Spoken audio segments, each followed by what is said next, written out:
Hello, welcome to the lecture on 2.4. Today we're going to talk about the average rate of change. So first I want us to recall something we probably haven't done in this class, but you should know anyway, that speed is equal to the distance traveled divided by the time elapsed. Let's go ahead and suppose that S of t represents the distance traveled at time t. So, to find speed, we have to talk to our drug dealer down the street. And they'll tell you that it's going to be the change in distance divided by the change in time. And you might recall that the change in S is the amount of distance traveled on an interval. And the change in T is the time elapsed on an interval. So we say that the change in T is equal to T2 minus T1. And the change in S will be S of T2 minus S of T1. So speed in this particular example is S of T2 minus S of T1 divided by T2 minus T1. Now let's get into the average rate of change. That formula should look familiar to you, and it's going to be identical to our average rate of change, but we'll connect the ideas in a second. The average rate of change of a function y equals f of x between x equals a and x equals b is the average rate, which is delta y over delta x, which is also equal to f of b minus f of a divided by b minus a. Now this should look familiar to you also. The average rate of change is the same thing as speed, but speed is a very specific example. We can talk about average rate of change of any function. And the speed is a particular function where the function represents distance and the t, the independent variable t, represents time. This should also look familiar from previous sections that we've talked about. Note that this is the slope of a line containing the point a f of a and b f of b. So really, the average rate of change is the slope of a line. That's all it is. So if we have a function where we have a point here and a point here, be f of b, this would be f of a. We would have our x value a here, and our x value b here. So there's a line that connects these 2 points. And the slope of that line is the average rate of change.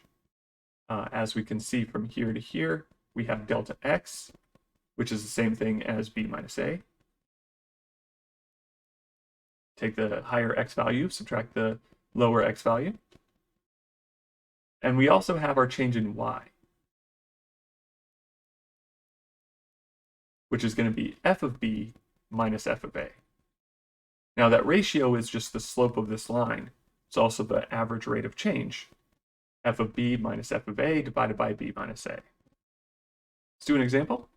Find the average rate of change on the interval 1, 4 if our function is f of x is equal to x squared minus 2x. So our interval being 1, 4 means that our a is equal to 1, our b is equal to 4. F of a will equal this function, but with x as 1 instead of x. So we would have 1 squared minus 2 times 1. And f of b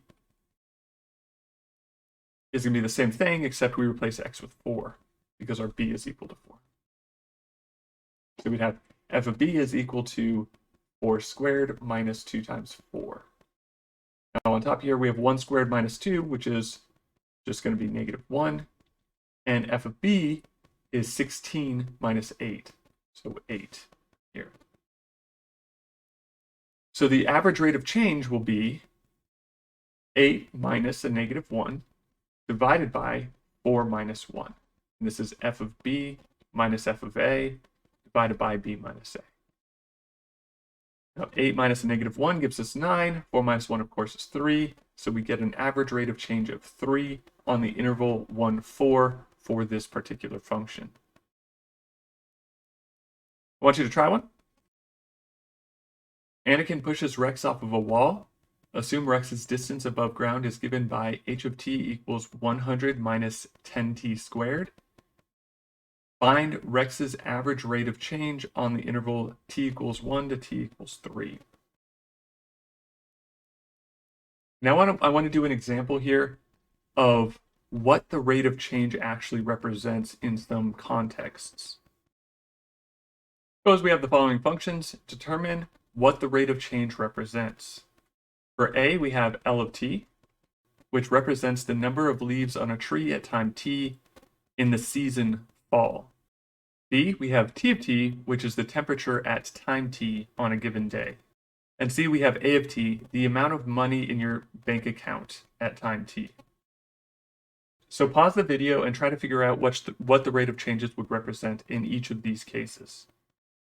So here, L of t would be the rate of change of the leaves falling.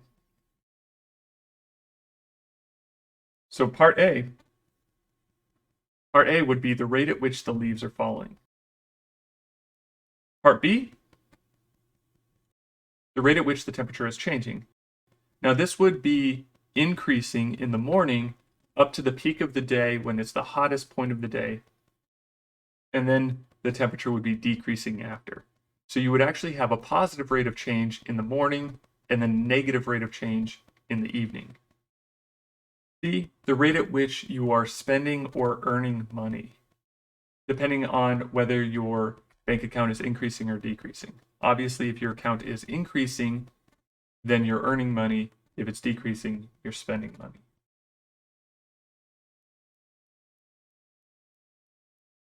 I'm going to ask you to try one more. Now, this one's a bit challenging, but I think y'all can do it. Prove that linear functions have a constant rate of change. Now, in order to prove this, you need to go back to the definition here and use a linear function. So we're talking about linear functions here. So we have a line. Use this on an arbitrary linear function, and you should be able to prove it. All right, that's going to be it for today. I will see you all at the next lecture.